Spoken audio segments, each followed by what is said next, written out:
Muchas gracias. Empezamos la segunda mesa redonda. Para ahorrar tiempo, yo doy las gracias en nombre de todos, a todos los organizadores. No volvemos a dar las gracias todos otra vez. Queda resuelto el asunto. Y entramos en materia. Yo les confieso que el libro de Kata y Peter Guritsa me ha fascinado. Tuve la suerte de participar en la presentación del que hicieron hace 2 o 3 años sobre Andrés Reves y tanto en uno como en otro han hecho una investigación que para mí ha sido fascinante. Leer este libro ha resultado interesantísimo y tengo que reconocer un pecado que me da verdadera vergüenza contarlo. Yo publiqué en el año 97 una biografía del archiduque Otto de Habsburgo en la que estuve trabajando 4 años y nunca oí hablar de la legación real de Hungría. Ni él ni nadie me habló nunca de la legación real de Hungría, razón por la que no aparece jamás reflejada en las 350 o 400 páginas de mi biografía. O sea que a veces hay que ser modesto y confesar las propias vergüenzas, como es el caso que me ocupa ahora. Como ha dicho antes Juan Manuel Bonet, el director del Cervantes, esta legación tenía un claro paralelismo con la legación de España en México, durante la legación republicana española en México, que no se cerró hasta marzo de 1977, una semana antes, 11 días antes de que se abriera la Embajada del Reino de España en México. El trabajo que han hecho los Guritsa tiene muchos elementos muy sorprendentes y uno de los que a mí más me llamó la atención es que después de que originalmente en 1949 se creara la legación por impulso del Comité Nacional Húngaro, ese comité, por distintas razones políticas, dejó de sostenerla y durante 2 o 3 años la legación vivía con un presupuesto de $100 al mes y con eso tiraban. Luego ya el archiduque Otto empezó a buscar financiación en otros lugares y aquello ya tuvo un poquito más de resuello, pero que algún embajador piense, incluso actualizando lo que $100 puede ser a día de hoy, que no sé cuánto saldrá, en fin, convirtiéndolo al valor actual, ¿qué es lo que se puede hacer con eso? Pues se podía hacer muchísimo, sorprendentemente mucho. Yo no voy a decir nada más. Voy a pedir primero que intervenga al archiduque Jorge para que él nos cuente qué representó la legación real de Hungría para el archiduque Otto. Alteza, por favor. Sí, esta legación, naturalmente, ha sido muy importante por mi padre. Mi padre siempre tenía una relación muy especial con España. Naturalmente ha sido el rey Alfonso que recibió la familia desde la isla de Madeira cuando la familia estaba en una situación, digamos, muy difícil con mi abuelo que murió ahí, mi abuela con 8 niños y después la familia pasó mucho tiempo en España. Y esta relación con España, bueno, estaban en el norte, en Lequeitio, ahí mi padre ha hecho toda su escuela y viví unos años muy importantes de su vida. Pero con esto, naturalmente, tenía una relación muy especial con España. También mi padre ha sido en una situación muy difícil, pero él, como heredero de la corona austrohúngara, naturalmente, no teniendo la posibilidad de regresar a los países que estaba tan relacionado, solamente tenía la posibilidad desde el extranjero de ayudar a la gente que, con los motivos de la guerra en el 56, con tantos refugiados que salieron del país, de ocuparse e intentar de ayudar a ellos que estaban afuera de su país. Muchos de ellos, naturalmente, también judíos que tenían que refugiarse durante la Segunda Guerra Mundial, pero ellos llegaron, muchos estaban en España y muchos tenían problemas administrativos. Es una cosa que hoy en día que también se ve con los refugiados que llegan y no tienen los papeles. Naturalmente, cuando se abría la posibilidad que en el 49 se rompieron las relaciones entre entre España y Hungría, y los diplomáticos tenían muy poco tiempo para salir de la embajada, estaba ahí un edificio lleno de documentos, de sellos, de todo, y cuando acercaron a mi padre para preguntar si él no podía utilizar su relación tan bueno, especial que tenía con el ministro de Asuntos Exteriores, Artajo, pero también con Franco, para que se pueda utilizar esta embajada y hacer una representación para, y me gustó mucho, no una representación para Hungría, pero una representación de los húngaros, para hacer algo para los húngaros que estaban ahí, porque esto es el territorio donde mi padre podía hacer algo. Enseguida mi padre empezaba a hablar, tomar la conexión con el ministerio, también con Franco, y se encontraba esta posibilidad de mantener esta embajada que después por 20 años podía ayudar tanto a tantas personas. Y estoy también muy agradecido a la familia Djurica, que los dos, el padre e hija, han trabajado tanto para de verdad enseñar a todo el mundo lo que se puede hacer con un presupuesto bastante pequeño. Naturalmente yo, personalmente, era muy joven en esta temporada, muy joven. Por eso tengo algunos acuerdos nosotros le llamamos Don Francisco Morosi, porque yo como pequeño niño teníamos una casa en Benidorm y me acuerdo muy bien, siempre cuando estábamos ahí por vacaciones, venía el momento cuando Don Francisco venía en su coche desde Madrid y yo como niño pequeño siempre estaba una gran cosa cuando él venía para encontrarse con mi padre porque sabíamos quién ha sido él y mi padre siempre ha dicho que importante ha sido Don Francisco. Naturalmente, todo de la perspectiva de un niño pequeño. Y la cosa que ha sido lo más importante es que Don Francisco ha sido persona simpaticísima, pero no podía conducir muy bien. Y tenía un coche que estaba bastante roto por todos lados. Y también cuando fuimos a comer a algún sitio, siempre ha sido la discusión en la familia, ¿y quién acompaña a Don Francisco en su coche? Mira, estas son las cosas donde un niño se acuerda de estos acontecimientos y naturalmente no de la gran política. Y por esto estoy tan agradecido que tenemos ahora la posibilidad de trabajar con todos los documentos que hay y especialmente hoy he sido muy feliz de volver a ver a don Aurelio, con quien le he visto en estas temporadas también, cuando tenía la posibilidad de acompañar a mi padre para visitar a don Francisco, como le llamamos nosotros. Y tengo una bastante buena noticia para la señora Djurica, porque el gobierno húngaro ha sido muy amable con nosotros, que podemos llevar el archivo de mi padre a Hungría. Y el archivo de mi padre ha sido en muchos distintos países y en muchos distintos sitios.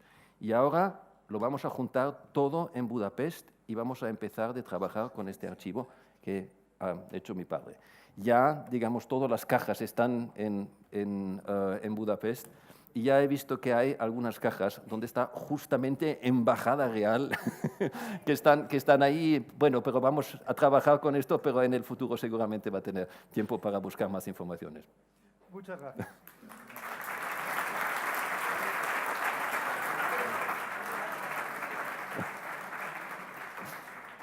Voy a dar la palabra ahora al conde Piotr Potocki, porque Polonia también tuvo una legación que encabezó su padre, aunque la situación no era exactamente la misma, porque la legación la legación polaca era la continuación de la legación que ya existía en Madrid en 1945.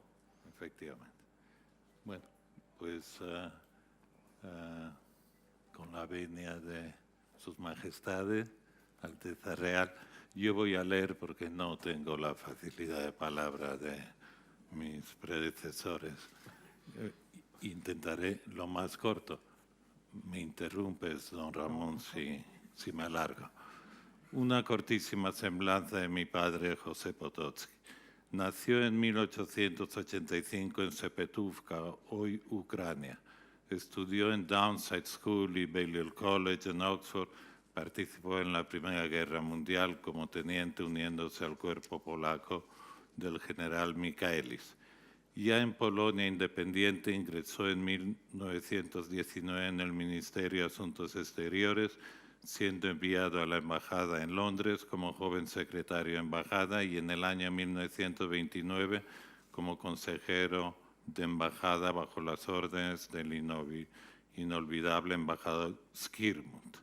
Participó en importantes misiones en Afganistán, Washington, París y Londres, como uno de los 3 vicedirectores políticos del ministerio.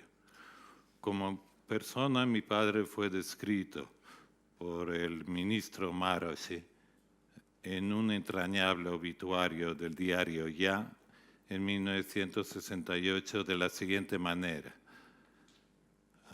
Abro paréntesis. Si consideramos la misión del diplomático no solamente en su calidad de agente hábil de los intereses políticos de su país, sino como representante también de la personalidad ética, de los valores eternos de su nación, pocos países tienen la suerte de haber sido mejor representados en el extranjero que Polonia en la persona del conde Potocki en Madrid. Bueno, es un gran elogio por parte de su compañero y amigo.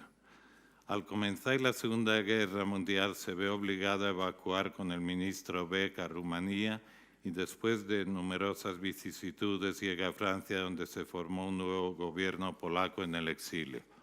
El 17 de enero de 1940 se reencontró en Roma con mi madre y 3 hermanas, a las que los soviéticos habían deportado a Ruvno en Ucrania. Las gestiones para la liberación se debieron a la intervención, entre otros, del conde Chano, ministro de Asuntos Exteriores de Italia. Nuestra madre, Cristina Radziwiłł, era una persona alegre, inteligente y de profundas virtudes religiosas. Junto a nuestro padre hacían una pareja especialmente atractiva por la magnífica presencia de ambos. En ella se cuentan por cientos sus logros en todo tipo de obras benéficas y ayudas a los más necesitados, de manera especial en España. Después de la derrota francesa, el gobierno del general Sikorski, reorganizado en el Reino Unido, dirigía la política polaca.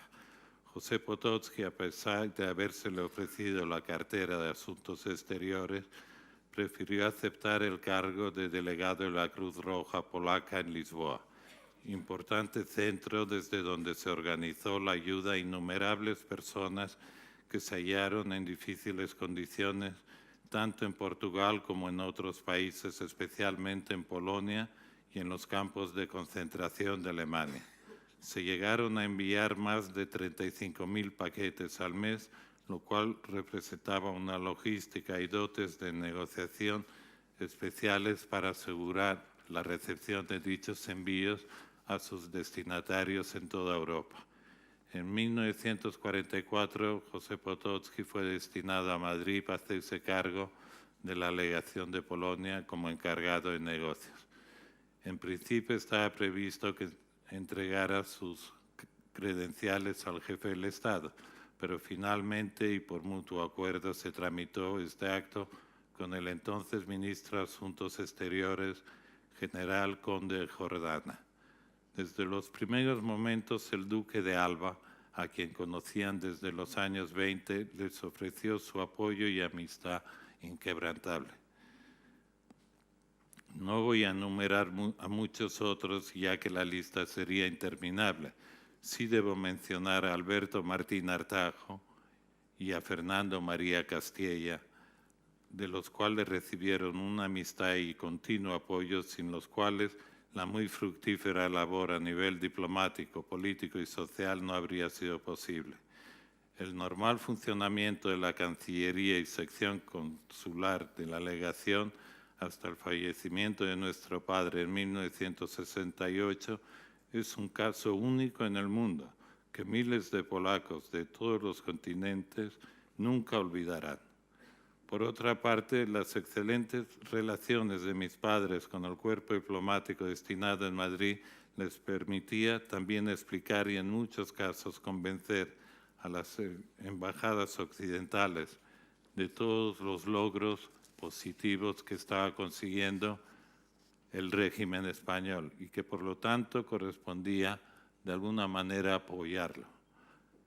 Esto las autoridades españolas lo intuían y agradecían. Entre el cuerpo diplomático en los años 50 y 60 hubo personalidades de gran valía que quizá valga la pena mencionar durante el coloquio. También visitas oficiales, la de Joseph Luns, ministro de Exteriores holandés y más tarde secretario general de la NATO. Mi madre fue madrina de una de sus hijas, nacida durante la guerra en Lisboa, donde él era secretario de embajada de su país. El ministro Castilla se sorprendió cuando Luns solicitó la presencia de los Potocskis en la cena oficial ofrecida en su honor en el Palacio de Viana.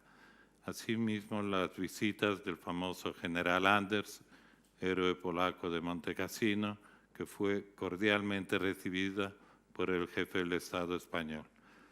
Las relaciones con los representantes de los países que quedaron detrás del telón de acero bajo la opresión soviética fueron especialmente importantes con el fin de desarrollar una labor común, tanto política como de mutua información. Las reuniones eran frecuentes con los ministros Marosi y Dimitrescu, así como los señores Formanek, Campus, Checker, entre otros. Ya termino con esto.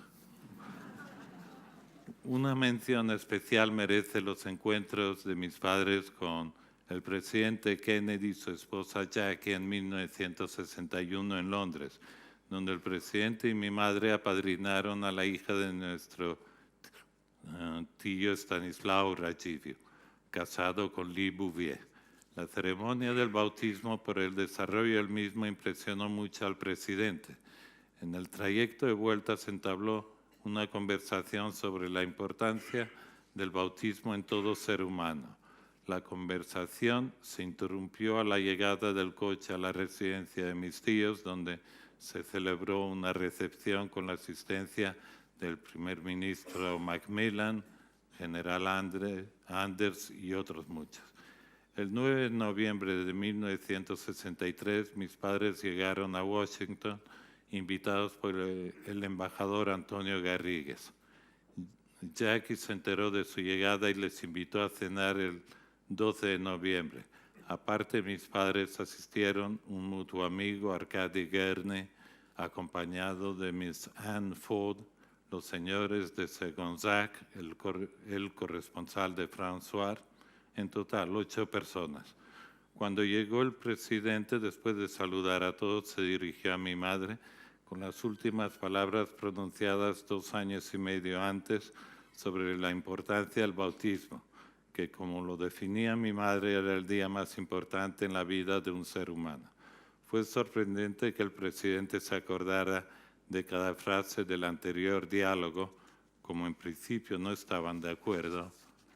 Después de oír los argumentos de mi madre, terminó diciendo con una sonrisa que lo ha entendido y está de acuerdo. El presidente estaba en gran forma y antes de terminar la velada, a las 11 de la noche les invitó a un concierto de los Black Watch en la Casa Blanca y a una conferencia de prensa el 14 de noviembre a la que asistieron acompañados por el embajador Garrigues. Fue una experiencia en la cual se sintieron entusiasmados. La siguiente visita se realizó para rezar ante la tumba de John Fitzgerald Kennedy en el State Room antes de ser llevado al Capitolio. A la vuelta de Washington, el generalísimo convocó a mi padre para que le contara todos los acontecimientos acaecidos en esa trágica semana y las interesantes conversaciones que tuvieron lugar. La audiencia duró prácticamente 1 hora, mucho más de lo previsto inicialmente. Esto lo cuento como una anécdota que pensé que podía ser entretenida.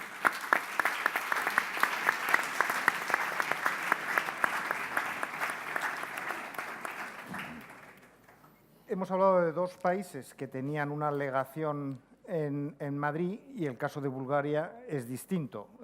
Bulgaria no hubiera tenido ninguna lógica que tuviera una embajada real en Madrid porque tenía al rey de los búlgaros en Madrid. Hubiera sido un poco extraño si eso hubiera sido de otra manera. Yo quería preguntar a vuestra majestad qué representó España para la familia real búlgara y qué pudo hacer el señor desde Madrid durante su exilio para los búlgaros que estaban fuera. Gracias, Ramón, por la pregunta. Primero quisiera agradecer a la embajadora su iniciativa por ser testigo, si es tan mayor, de todo lo que hemos hablado, y también al director del instituto de recibirnos aquí, en un centro tan prestigioso. Para nosotros España fue, claro, un país de acogida y en momentos tan difíciles. No teníamos legación porque el anterior ministro de legación, como llamamos a los embajadores en esa altura, había sido convocado a Sofía para hacer parte del gobierno, el último antes del golpe propiamente dicho, y siguientemente fue fusilado. Así que aquí no había una sede propiamente dicha, había solo un canciller. Al llegar nosotros, mi madre, que era una persona que siempre se dedicó a la caridad, pues sin querer y con un entusiasmo enorme y apoyada por algunos amigos búlgaros, empezó a actuar como si fuéramos una mezcla de Cruz Roja, de centro benéfico, de centro cultural, de resolver problemas para refugiados que llegaban y que querían seguir hacia otros países, principalmente hacia Canadá y Estados Unidos. Si pienso que en esa altura, embajador Kondov, en Madrid, en España había unos 50 búlgaros, pasaban muchos, por supuesto, pero pensando en que hoy hay 250.000 largo de búlgaros en España, ya se dan cuenta de la diferencia de las circunstancias en 70 años. Lo que pude hacer, y lo hicimos, es eso, ayudar el tránsito de mucha gente que venía aquí a pedir ayuda o socorro o lo que fuera. Después intentábamos dar también un aire de que no habían cambiado las cosas en cierto nivel, y ahí es donde vuelvo, que no soy tan joven como tú. Para mí, Marosi era un amigo de mi madre, venían a veces a cenar a casa, igual que han venido tus padres, Peter, también, y era pues no un ancien régime, pero ciertamente una especie de círculo que estaba, si puedo decir, aceptado o tolerado generosamente por las autoridades españolas, y es lo que pudimos disfrutar y a la vez, pues modestamente, hacer lo que se podía en circunstancias tan difíciles, que para los jóvenes que veo en esta sala, creo que es difícil imaginar a qué punto todo esto era complicado, a qué punto nos movíamos en un mundo entre real y no, y muchas veces pisando hielo muy fino por la observación por parte de los regímenes que nos ocupaban, y a la vez para no infringir el derecho de hospitalidad o de refugio que nos había ofrecido el gobierno español. Como tenemos muy poco tiempo, solamente quería mencionar dos cosas que creo a esa altura de mi vida que conviene mirar atrás, hacia atrás naturalmente, en el retrovisor de vez en cuando, pero que lo importante para seguir activo y tener ilusión es hacer lo que hacía también tu padre, querido Georg, que era tener una visión hacia adelante, mirar hacia el futuro. Y en eso no está, en fin, no es correcto, modesto, de darse por ejemplo, pero me ocurre algo en este momento, en esta sala. En los años 50, 60, incluso 70, ¿quién hubiera podido decir o predecirme que un día estaría yo aquí, ya en otras circunstancias, habiendo vuelto a Bulgaria, pasado por toda clase de situaciones sorprendentes en mi propio país, pero que estaría hoy delante de ustedes llevando la corbata de la presidencia de la Unión Europea de Bulgaria? Eso hubiese sido digno de mandarme a un psiquiatra si lo hubiera dicho entonces.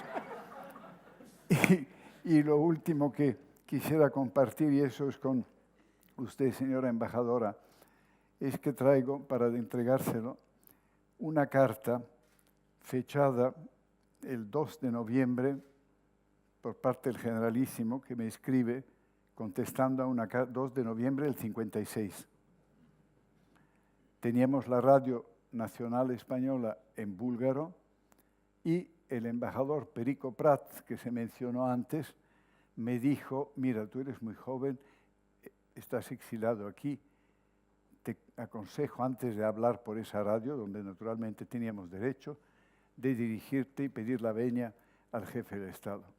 Puse 2 líneas, llevé la carta personalmente al Pardo una tarde y se la entregué al que la recibió ahí y ahí se terminó. Y a la mañana siguiente, a las 8:30, llegó el ayudante principal del Generalísimo con una carta que ponía muy urgente, personal. Y es esta carta que le traigo, de 4 páginas a mano, en la que el Generalísimo decía, le agradezco esta consulta, espero que las cosas vayan bien, en fin, fórmulas muy, digamos, protocolarias, pero dice, puesto que me lo pregunta, creo que en una situación tan dramática, tan difícil, que un príncipe se pronuncie y diga a sus compatriotas que no se muevan estando fuera y ellos padeciendo dentro, no se comprendería. Si les dice, quédense y vayan a las barricadas, podrían tomarlo como una cosa para hacerse uno un hueco o algo en un posible cambio. Dice, yo en su lugar no me pronunciaría y en cambio esperaría días mejores, días en el que se desarrollen las cosas, porque al fin y al cabo la sangre de los mártires siempre es fecunda, y me mandó esta carta. A mí me impresionó, yo tenía 19 años, que un señor que dirigía un país tan grande y con el amor que le profeso por tantos años y agradecimiento, pero diría de un país tan complicado, que tuviera tiempo de dedicar 5 páginas o 4 páginas a mano por la noche, porque a la mañana siguiente ya las tenía, para mí esto se me ha quedado como algo muy importante. Y cuando oigo tantas denigraciones a diestra y siniestra y tantas otras cosas, creo que hay que mirar la historia siempre con perspectiva, calma, pragmatismo y serenidad. Muchas gracias. Bravo.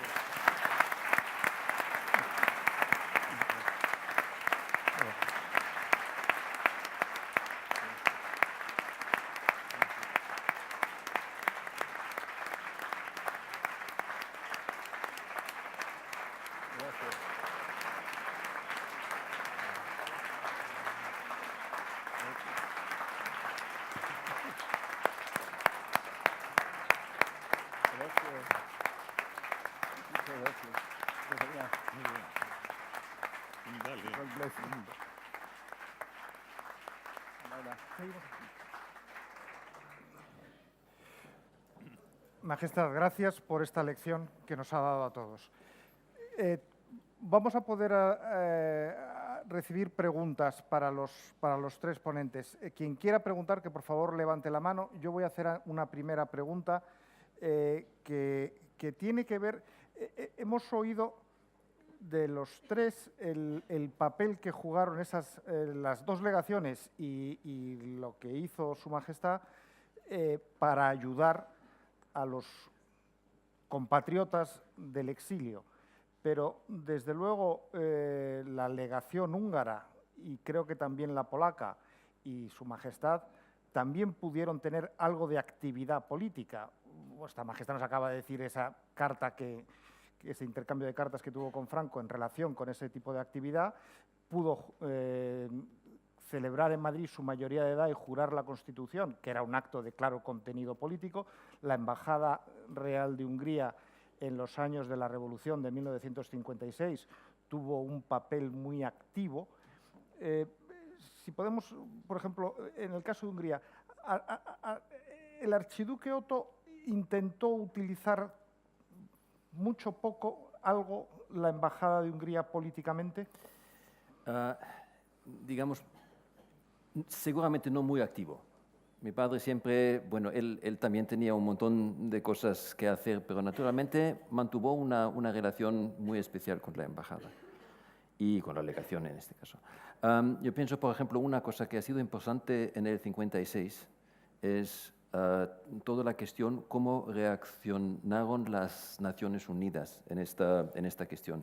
Y había también la posibilidad de llevar el tema de Hungría al Consejo de Seguridad de las Naciones Unidas. Y ahí también intentaron, a través de la embajada, de llevar el tema, digamos, a un sitio que hubiera podido hacer algo como lo han sido las Naciones Unidas. Pero, digamos, directamente política no es una cosa que, digamos, ha forzado mi padre. Él quería ayudar. Y él quería ayudar a personas que tenían problemas y por eso utilizaba esta capacidad que tenía la embajada. Majestad, fue en el momento de su mayoría de edad, si no recuerdo mal, cuando hubo esa jura. A ese acto asistieron varios ministros del gobierno, si no recuerdo mal. Y usted, Vuestra Majestad, hizo un manifiesto en ese momento. Claro, la difusión era limitada exclusivamente al exilio. Limitada era al exilio, porque todo lo demás estaba prohibido, pero en fin, era para mantenernos en los requisitos de la Constitución de Térnovo, que cuando el rey llega a sus 18 años, pues tiene que... Pero en fin, sí, recuerdo que está el ministro Martín Artajo, que justamente mencionaron, el de Defensa, el general Muñoz Grandes, el de Justicia, Iturmendi, y me parece que el presidente del Parlamento, no me acuerdo, pero en fin, fue una delegación muy importante que vino a representar al gobierno español. ¿Alguien quiere hacer una pregunta o seguimos dialogando nosotros? Ronnie Bunzel. Bueno, enhorabuena a todos. En primer lugar, a la embajadora. El embajador Maroshi fue el padrino de boda de mi madre, de mis padres. De los dos. Y yo lo que desde hace 2 años rezo al cardenal Mindszenty para que ayude a que en Venezuela se resuelva el problema que tenemos actualmente, que al final es una repetición de lo que ocurrió en Hungría en 1956. Y en ese sentido aprovecho para preguntar qué se puede hacer o cómo se puede en este magnífico iniciativa de V4 de Visegrad para trasladar a Iberoamérica la enseñanza de cómo los países centroeuropeos salieron adelante y resolvieron al final el pisoteamiento por el poder soviético. Muchísimas gracias. ¿Quién asume ese reto? Visegrad. Visegrad. Mira, yo pienso que lo que hacemos hoy es algo muy importante porque hablamos sobre historia, hablamos sobre efectos históricos, hablamos sobre lo que ha pasado y cómo funcionó y hablamos de personas valientes que tenían de verdad la fuerza para intentar de ayudar en cambios. Y yo pienso lo más importante es que también tener la posibilidad de hablar en Sudamérica sobre estos temas, para dar un ejemplo.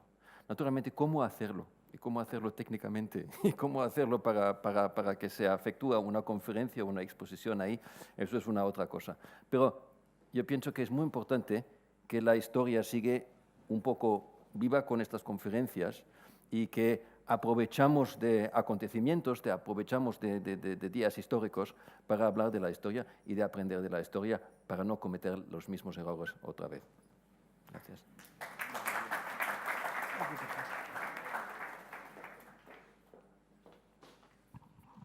Hola, buenas tardes. Soy Juan Ignacio Vecino de la revista patrimonioactual.com. Ustedes fueron acogidos en España en su momento, las legaciones desaparecieron de España, ustedes la mantuvieron de alguna forma en algún momento, sacaron de alguna forma, tuvieron, digamos, oportunidades, pero aprovechó ¿Cómo aprovechó España esas oportunidades en sus respectivos países? ¿Tuvo algún provecho? ¿Se benefició de alguna manera en todo ese aspecto? Gracias. Sí, no, la pregunta es, como todas, complicadilla, pero nosotros nunca podremos agradecer suficientemente lo que España y sus autoridades hicieron en un momento, después de una guerra civil, un bloqueo diplomático, un país totalmente, región devastada, como el plan, había un ministerio de regiones devastadas. Y en eso, tantos cientos de migrantes de Europa Central que son aquí acogidos y se les ofrece absolutamente de todo, lo que no tenían muchísimos españoles. En contraposición, también aquí había una serie de diplomáticos, quizá yo hablo un poco en nombre de mi padre, que supo utilizar a sus compañeros, Lord Halifax, Salisbury, el mismo Churchill,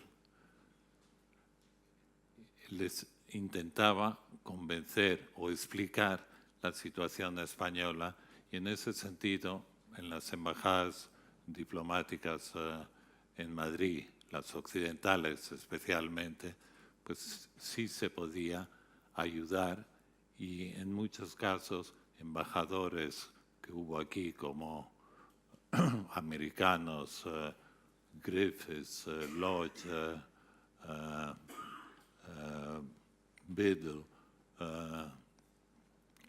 ingleses como Robin Hankey, Labouchere, Balfour, a todos estos, cuando llegaban a España, pues ellos querían un poco orientarse de la situación, iban al ministro Marache, venían a José Potocki y un poco les preguntaban cómo habría que maniobrar. En ese sentido yo creo que pudimos ayudar bastante. No sé si esto contesta a su pregunta. Gracias. Allí al fondo habían pedido también la palabra. Bueno, por usted primero, de acuerdo. Buenas tardes. Me llamo Sazzi Istvan, soy profesor de la Universidad de Valladolid. Desearía dirigir al Sar Simeón una pregunta. Hace años, cuando la transición, el archiduque Otto de Habsburgo, a una pregunta de un periodista inglés, ¿hay futuro para la monarquía en los llamados países de la Europa del Este? Dijo, solo hay uno, y eso es Bulgaria, porque su rey, el joven Simeón, es el príncipe más preparado y con más contactos y capacidad diplomática de todos los que hemos sido herederos a un trono. Él ya era rey siendo niño. El caso es que todos esperamos, señor, cuando vos regresasteis a vuestro país, que iba a haber un referéndum después que jurasteis la Constitución como el ciudadano Sajorria-Coburgo. Todavía hay esperanza para que haya un referéndum en su país, para acercar a Europa por el camino de la monarquía parlamentaria. Sé que hacéis mucho por vuestro país, lo sé bien, pero quería haceros el público esta pregunta. Muchas gracias. Gracias, Istvan. El cumplido que habrá hecho tu padre, por el que yo sentía una admiración infinita, porque el archiduque Otto sí que representó a todo este mundo en una dignidad, una manera tan hábil y políticamente tan sincera y enérgica en el Parlamento Europeo y en todos los demás sitios, pues no me puedo quedar sin agradecer semejantes palabras, y por supuesto no creo que merecidas. Las circunstancias son las que son, las situaciones son las que dictan a veces los años o algunas influencias o las llamadas grandes potencias, como se suele decir, pero haciendo como un cóctel o una mezcla de todo esto, más el hecho de que hay que escuchar siempre a la mayoría, el pronóstico, el deseo del archiduque Otto, en el caso de Bulgaria, no se cumplió. Nosotros tenemos una república parlamentaria, somos una democracia relativamente todavía no solamente joven, sino incluso no del todo perfeccionada. Y entonces creo que el haber intentado fomentar un otro sistema cuando recién accedemos a la democracia, hubiese sido hasta personalmente, y eso es una opinión mía, no patriótico, dividir a la gente que quería que el orden constitucional fuese respetado, proponer un referéndum que creo que hubiese dividido a nuestros compatriotas. Son temas que, como digo, de consecuencias de circunstancias y no algo que uno puede dirigir. Ahí al fondo había una pregunta que va a ser ya la última porque estamos... Sí, buenas tardes. Mi nombre es Javier Branas, profesor de la Universidad Rey Juan Carlos de aquí de Madrid. Un comentario muy rápido y una pregunta. Cuando el rey Simeón estuvo de presidente del gobierno de Bulgaria, yo tuve el honor de ser consejero de la Unión Europea para la adhesión de Bulgaria. Y recuerdo perfectamente que mis jefes en Bruselas decían del papel enorme que jugaba precisamente el rey Simeón en el acceso de Bulgaria a la Unión y que en gran parte, gracias a él, era que Bulgaria iba a entrar, ¿no? Es decir, que en relación con lo que decía el que me ha parecido no uso de la palabra, pues simplemente ese comentario, ¿no? Es decir, que sí que yo creo que el papel fue absolutamente esencial, ¿no? Un comentario y una pregunta. Hace año y medio estuve en la reunión de Paneuropa en Viena y vi el poder de convocatoria enorme que tenía Paneuropa, sobre todo en los países que habían, para personas de muy alto nivel, de los países que habían formado parte de la monarquía del Danubio, ¿no? Y me emocionó mucho eso, ¿no? Del ver personas de muchos países de esa zona y aún de otros, por supuesto, del resto de Europa. Y la pregunta para Jorge de Habsburgo es, ¿qué papel cree que puede tener Paneuropa dentro de ese contexto de sociedad civil en el proceso de construcción de Europa? Muchas gracias. Muchísimas gracias. Es una muy buena pregunta, porque yo pienso que el trabajo del movimiento de paneuropeo es hoy más importante que nunca, porque tenemos una crítica profunda en contra de la Unión Europea. Tenemos que explicar más a Europa, porque mucha gente no está entendiendo exactamente lo que está pasando en la Unión Europea, y hay que trabajar por reformas, porque sabemos que la Unión Europea tiene un montón de problemas, y tiene un montón de problemas que se tienen que solucionar.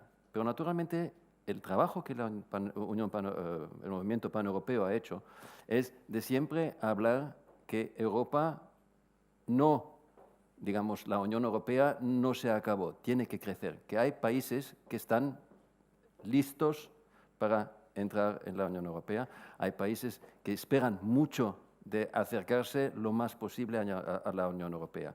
Y esto es un trabajo que hace el movimiento paneuropeo en toda Europa y naturalmente, especialmente en Europa Central, hay algunos países que están esperando mucho a entrar y donde se necesita mucho que la Unión Europea se hace más grande, que da la posibilidad a estos países que se acercan más y entran dentro de la Unión Europea, porque solamente de esta manera se puede llegar a una paz, especialmente en los Balcanes. Porque sí, de mostrar la solidaridad y también de crear digamos, una región de paz en los Balcanes. Y por esto, digamos, el movimiento paneuropeo tiene muchos trabajos, trabajar para enseñar lo que está pasando en la Unión Europea, enseñar dónde están posibilidades de reformas y también que Europa, como es hoy, es bien, pero tiene que crecer. Muchas gracias. Gracias. Yo quería... Antes de terminar, yo quería simplemente llamar la atención sobre algo que mencionó antes el archiduque Jorge en su intervención. Todo el legado documental del archiduque Otto, que ha recopilado la familia y que incluye esos papeles de la Embajada Real de Hungría, va a ser instalado por el gobierno húngaro en el Palacio Real de Budapest, donde se está acondicionando una parte del Palacio Real para instalar estos documentos, y realmente yo creo que es una buena señal de un gobierno que es capaz de ver atrás y ver adelante, ver atrás qué es lo que es su historia, de dónde vienen, y ver adelante porque quiere que esos documentos estén en un lugar público y a disposición de todos, y yo por eso me gustaría terminar agradeciendo al gobierno húngaro que haya tenido ese gesto. Señoras y señores, muchas gracias, Majestad. Levantamos.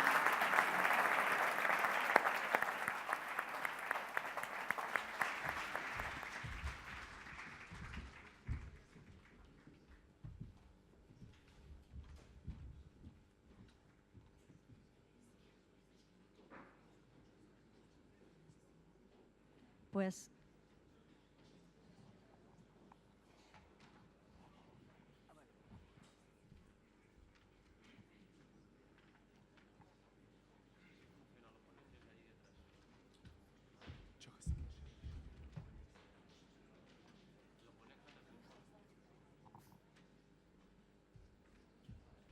bueno, pues Majestad, Alteza, señoras y señores, un agradecimiento de corazón a todos nuestros ponentes. Creo que tuvimos charlas extraordinarias con mensajes bien claros y que seguramente llegaron al corazón.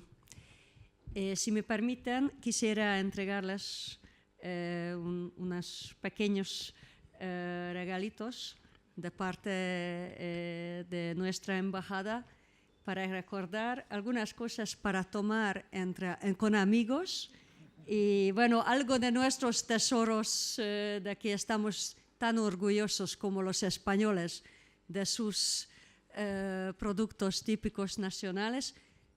El vino es otra cosa que crea un lazo importante entre nuestros pueblos, y a los ponentes húngaros, pues algo de típicos productos españoles para que no lleven lo que ya conocen demasiado. Muchísimas gracias a todo el mundo, y quisiera invitar a todos ustedes a un cóctel que vamos a ofrecerles en la sala arriba. Muchas gracias y hasta pronto. Y a los anfitriones, querido director y coorganizadoras, claramente otra vez. Muchas gracias.